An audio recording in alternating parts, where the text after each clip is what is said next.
하나님의 모든 일, 하나님의 때, 하나님의 수단과 방법, 페이스 미션 길라잡이 빌립입니다. 예수를 믿는 자들이 반드시 명심해야 할 복음이라는 주제로 말씀을 드리겠습니다.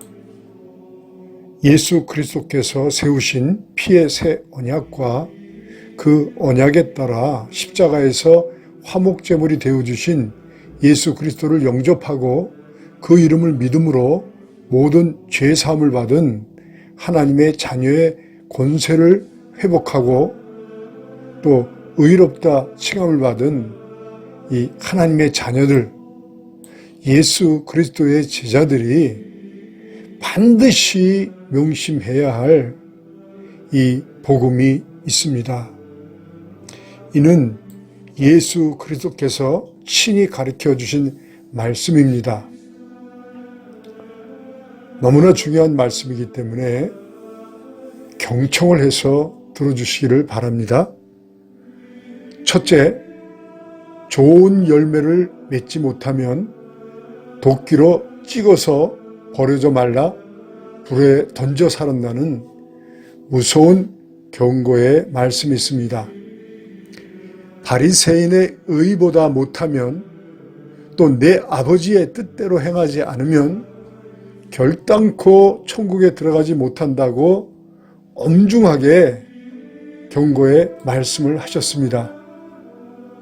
예수 그리스도를 믿는다고 하면서 열매를 맺지 못하면 하나님 아버지께서 제거해 버리신다는 준엄한 경고의 말씀이지요. 마태복음 3장 10절에 이미 도끼가 나무 뿌리에 놓였으니 좋은 열매 맺지 아니하는 나무마다 찍어 불에 던지우리라. 마태복음 5장 20절 내가 너에게 이르노니 너희 의가 서기관과 바리새인보다 더 낫지 못하면 결단코 천국에 들어가지 못하리라. 요한복음 15장 2절 무릇 내게 있어 과실을 맺지 아니하는 가지는 아버지께서 이를 제해 버리시고 무릇 과실을 맺는 가지는 더 과실을 맺게 하려 하여 이를 깨끗게 하시느니라. 이 말씀을 통해서 우리는요, 하나님의 자녀들은 열매를 맺어도 되고 안 맺어도 되는 것이 아니라는 것을 알게 되는 것이죠.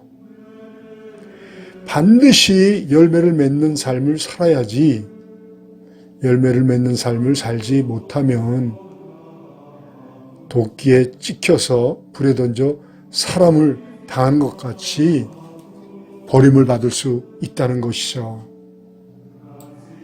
예수를 믿는 사람들은 이 놀라운 하나님의 경고의 말씀을, 이 준엄한 경고의 말씀을 우리는 가슴에 각인을 시켜야 하는 것입니다.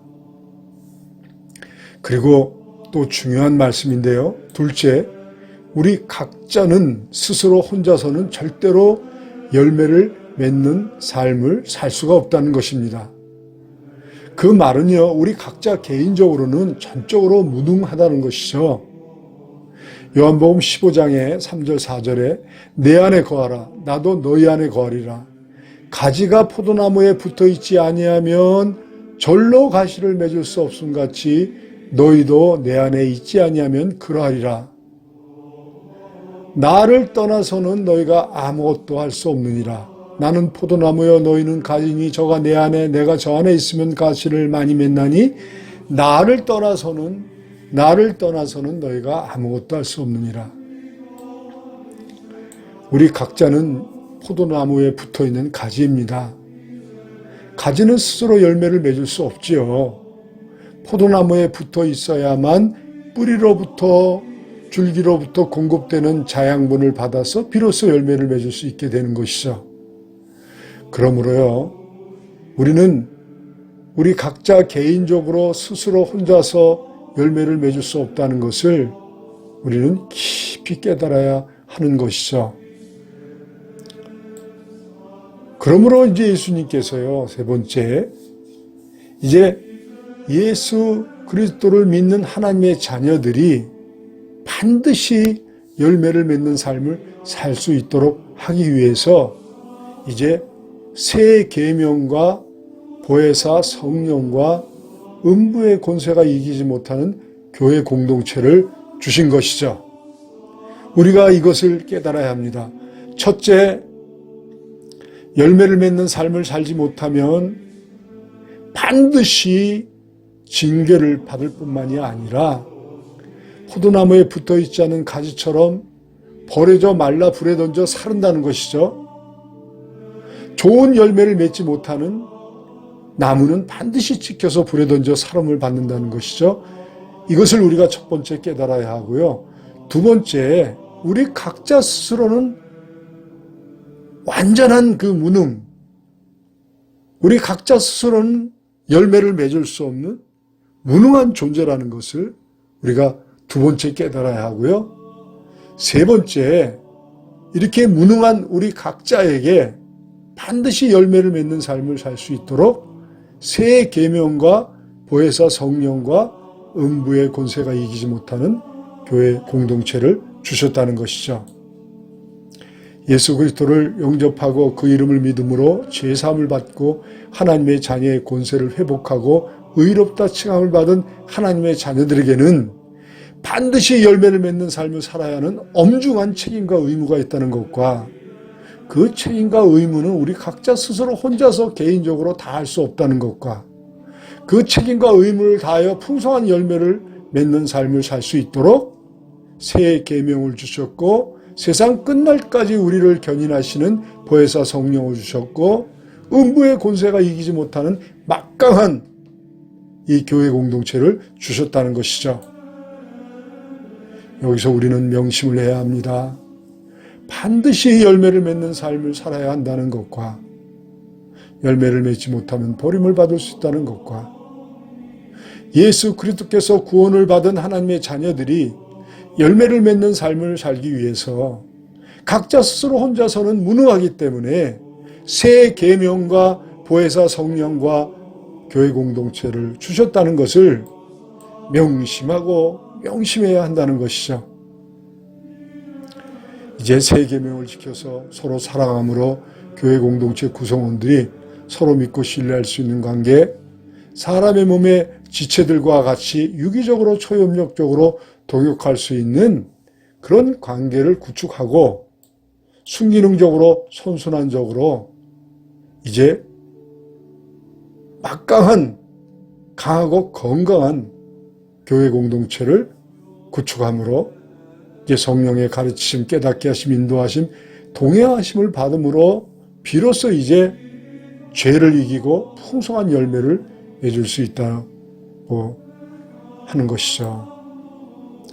요한복음 15장 9절, 10절 또 12절 보면은 아버지께서 나를 사랑하신 것 같이 나도 너희를 사랑하였으니 나의 사랑 안에 거하라. 내가 아버지의 계명을 지켜서 그의 사랑 안에 거하는 것 같이 너희도 내 계명을 지키면 내 사랑 안에 거하리라. 내 계명 곧 내가 너희를 사랑한 것 같이 너희도 서로 사랑하라 하는 것이니라. 우리가 포도나무인 예수 그리스도 안에 거해야만 열매를 맺는 삶을 살 수가 있는데요. 예수 그리스도 안에 거한다는 것은 교회 공동체 구성원들이 서로 사랑함으로 이제 하나가 되어야 한다는 것이죠. 그럼으로써 비로소 예수 그리스도 안에 하나가 되는 것입니다. 이는 수직적으로 하나님과 수평적으로 교회 공동체 구성원들이 서로 사랑함으로 하나가 된다는 것을 의미하는 것이죠. 여기서 우리 각자는 스스로 혼자서 개인적으로 열매를 맺을 수가 없고 우리가 서로 사랑함으로 예수 그리스도 안에 하나가 되어야만 이제 열매를 맺는 삶을 살 수 있다는 것을 이제 예수님께서는 누구나 이해하기 쉽게 누구나 선명하게 이해할 수 있도록 이제 포도나무 비유로 이 복음을 우리에게 가르치시는 것이죠. 자, 이제 우리는요, 이제 결론을 얻었습니다. 세 가지의 중요한 이제 이 가르침을 오늘 우리는 이제 확인을 했습니다. 다시 결론적으로 말씀을 드리면요. 첫 번째, 우리는요, 반드시 열매를 맺어야지 열매를 맺는 삶을 살지 못하면 불에 던져 사람을 당한다는 버림받음의 추노한 경고를 기억을 해야 합니다. 두 번째, 우리 각자는 스스로 철저하게 무능하기 때문에 각자 스스로 혼자서는 열매를 맺을 수 없다는 것을 우리가 명심하고 명심해야 합니다. 세 번째요, 예수님께서 우리 각자가 개인적으로는 열매를 맺을 수 없기 때문에 우리가 열매를 맺는 삶을 살 수 있도록 이제 새 계명을 주셨고 보혜사 성령을 주셨고 그 다음에 음부의 권세가 이기지 못하는 교회 공동체를 주셨다는 것이죠. 그러므로 우리는요, 이제 사랑하는 것에 목숨을 걸어야 합니다. 새 계명을 지켜서 교회 공동체 구성원들이 서로 사랑하는 것에 목숨을 걸어야 합니다. 서로 믿고 신뢰할 수 있는 관계, 사랑할 수 있는 관계, 동역할 수 있는 관계를 구축하는 일에 온 마음을 다하고 힘을 다하고 성품을 다해야 합니다.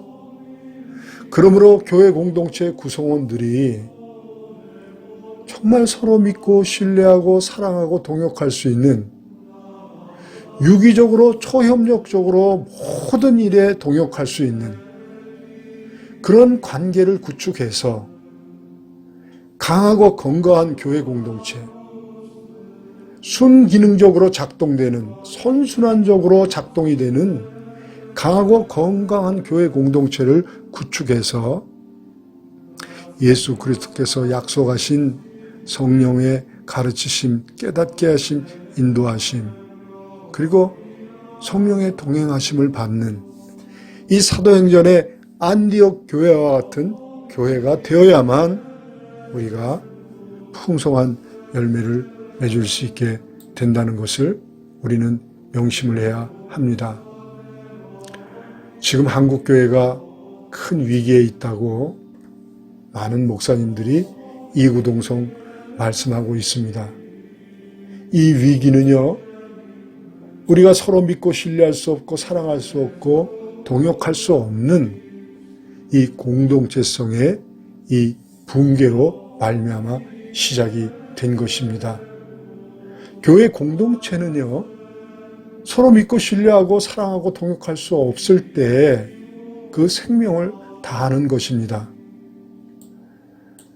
우리 한국교회가 이 위기에 처하게 된 가장 큰 이유는 비교의식, 경쟁의식, 개인주의, 자기중심주의, 이기주의, 이것으로 말미암아 치열하게 우리가 서로 신앙생활조차도 경쟁을 하면서 신앙생활을 하게 되는 것이죠. 그러므로 한국교회가 공동체성이 붕괴되면서 이제 위기에 처하게 되는 것이죠. 한국교회가 공동체성이 무너져서 이제 교회가 몰락을 하면은요, 이 문제는 우리 각자의 몰락을 의미하는 것입니다. 교회 공동체가 무너지면 우리 모두가 망하게 되는 것이죠. 이 교회 공동체는 상생 공동체입니다. 교회 공동체 안에서 우리가 함께 살고 함께 죽는 상생 공동체라는 것이죠. 그러므로 우리는요, 가장 무서운 이 상황이 바로 공동체성이 무너지는 것이죠. 그런데 지금 한국교회가 공동체성이 무너지고 있다는 것이죠. 이것은 한국교회의 위기요, 우리 각자 모두의 위기가 되는 것입니다. 그러므로 오늘 예수님께서 우리에게 주신 이 세 가지의 이 준엄한 이 가르침, 이것을 우리가 명심해서 이제 우리는 새 계명을 지켜서 교회 공동체 구성원들이 서로 사랑하는 일에, 서로 믿고 신뢰할 수 있는, 동역할 수 있는 관계를 구축하는 일에 온 마음을 다해야 합니다. 그래서 강하고 건강한 음부의 권세가 이기지 못하는 교회 공동체를 구축해야만 우리가 살 수 있게 되는 것이죠.